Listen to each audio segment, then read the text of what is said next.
Hello दोस्तों, स्वागत है आप लोगों का हमारे चैनल पर। इस क्लास में हम लोग देखेंगे यूपी पीसीएस प्री एग्ज़ाम 2023 के लिए करंट अफेयर्स के टॉपिक देखेंगे। और इसमें जो है कि जीआई टैग के बारे में देखेंगे। ये जीआई टैग इंपॉर्टेंट इसलिए हो जाता है कि ये यूपी के उत्पाद को मिला है हाल ही में जीआई टैग, तो ये ज़रूर पूछे जाने की संभावना है। इसमें हम लोग करंट अफेयर्स के कुल 6 मंथ के करंट अफेयर्स करेंगे इस चैनल पर ही। 6 वीडियो में कंप्लीट कर लेंगे। 20 अप्रैल तक होगा ये। लास्ट 6 मंथ का करंट अफेयर्स हम लोग करेंगे। यहाँ पे थोड़ा सा यूपी के बारे में अगर देख लेते हैं, ये इंपॉर्टेंट हो जाता है क्योंकि जीआई टैग अगर यूपी को मिला है अभी हाल ही में, तो ये महत्वपूर्ण है कि एग्जाम में ज़रूर पूछा जाएगा। तो जीआई टैग कौन देता है? तो साल 2003 से जीआई टैग शुरू किया गया है देना। यह वस्तुओं के उत्पादन और उनको पहचान और विशेषता दिलाने के लिए दिया जाता है। भारत में जीआई टैग ऐसी सभी वस्तुओं को दिया जाता है जिनकी अपनी एक विशेष खासियत होती है।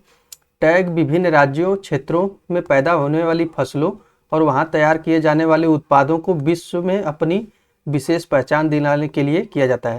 यानी ये जीआई टैग इसलिए दिया जाता है कि अगर किसी विशेष क्षेत्र में या किसी भी राज्य में कोई विशेष उत्पाद है, वहाँ की अपनी स्थानीय स्तर पे वो प्रसिद्ध है, तो उसको एक जीआई टैग दे दिया जाता है कि ये उत्पाद इस क्षेत्र से संबंधित है और इसका जो है कि विश्व में जो है कि विश्व में अपनी विशेष पहचान दिलाने के लिए प्रदान किया जाता है। यानी कि उसका जो है कि पूरे वर्ल्ड में जो है कि नाम हो कि इस क्षेत्र में ये उत्पाद प्रसिद्ध है।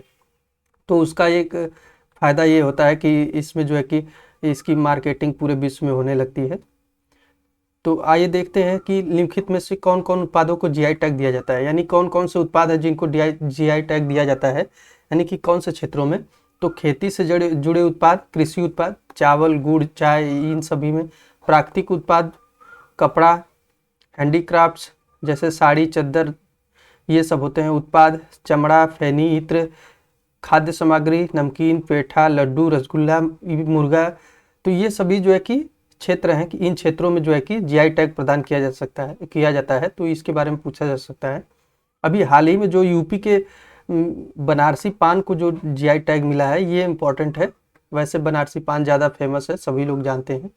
तो यूपी के इसके जो है कि इसके साथ साथ और कौन से उत्पाद को मिला है, तो उसी के बारे में हम लोग पूरा देख लेते हैं, क्योंकि बस ये जानने से नहीं हो जाएगा कि बनारस के पान को मिला है तो जीआई टैग। उत्तर प्रदेश के बनारस और पूर्वांचल क्षेत्र के 4 नए उत्पादों, कृषि और उद्यान संबंधी को जीआई टैग मिला है, जिसमें बनारसी पान, बनारसी लंगड़ा आम, रामगढ़ भंटा, रामनगर का जो बैगन होता है, चंदौली, आदम चीनी चावल। तो ये 4 जो है कि उत्पाद हैं बनारस और पूर्वांचल के। और इसके साथ ही उत्तर प्रदेश के 7 ओडीओपी जो 1 डिस्ट्रिक्ट 1 प्रोडक्ट योजना के तहत जो उत्पाद हैं, उनको भी एक जिला एक उत्पाद के तहत जीआई टैग प्रदान किया गया है 7 और को। तो ये कौन कौन से 7 हो जाएंगे, ये सभी इंपॉर्टेंट हो जाएंगे।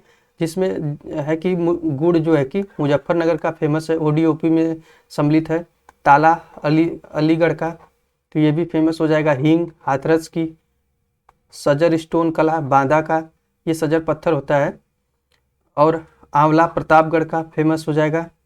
आदम चीनी चंदौली का, और जो है कि बखीरा पीतल बर्तन संत कबीर नगर। तो ये सभी जो है कि इम्पॉर्टेंट उत्पाद हो जाएंगे जो कि एग्जाम में ज़रूर पूछे जाएंगे, क्योंकि ये यूपी से संबंधित जीआई टैग मिला। तो एक क्वेश्चन तो यहाँ से पक्का आएगा, एक क्वेश्चन तो आना ही आना है इसमें से। यहाँ पर बनारसी पान, बनारसी लंगड़ा आम और रामनगर का भंटा बैगन जो था, तो ये तो उत्पाद मिला, इनको मिला ही है। अब बनारस और पूर्वांचल क्षेत्र के कुल उत्पादों की संख्या 22 हो गई है। यानी कि बनारस और पूर्वांचल वाले क्षेत्र में जीआई टैग के उत्पादों की संख्या 22 हो गई है। वहीं कुल अब उत्तर प्रदेश में, पूरे उत्तर प्रदेश में जो है कि कुल उत्पादों की संख्या 45 हो गई है। यानी कि यूपी में कुल 45 उत्पादों को जीआई टैग मिला है। जीआई टैग मिल चुका है कुल 45 उत्पादों को। तो ये डाटा पूछा जा सकता है। तो इसमें जो है कि नगीना कास्ट की कटाई जो है, ये बिजनौर ज़िले का एक कस्बा है जो अपने अनूठे कास्ट शिल्प के लिए जाना जाता है। इसी कारण इसे वुड क्राफ्ट सिटी भी के नाम से भी जाना जाता है। और मुजफ्फरनगर के गुड़ को जीआई टैग मिला है। तो थोड़ा सा डिटेल यहाँ पे हम लोग देख लेते हैं इसके बारे में। गुड़ एक गन्ना एक उत्पाद है, इसका उपयोग स्वीटनर के रूप में किया जाता है। इसे चीनी का स्वस्थ प्रतिस्थापक माना जाता है। मुजफ्फरनगर में पिछले 50 वर्षों से पारंपरिक गुड़ बनाया जाता है। अलीगढ़ का ताला फेमस है, तालों का शहर अलीगढ़ कहा जाता है। 1890 में छोटे से स्तर पर तालों का उत्पादन शुरू हुआ था।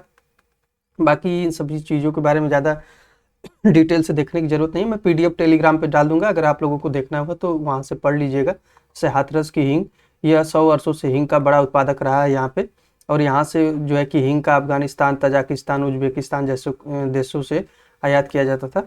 और बखीरा पीतल बर्तन, ये हम लोगों ने देखा कि जो है कि इसको GI टैग मिला है।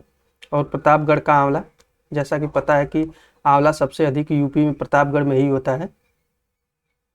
यूपी में सबसे अधिक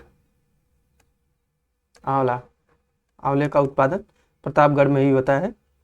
और जो है कि सजर स्टोन कला, बादा जिले को इसको GI टैग मिला है। और GI टैग के बारे में कुछ अन्य तथ्य हम लोग देख लेते हैं।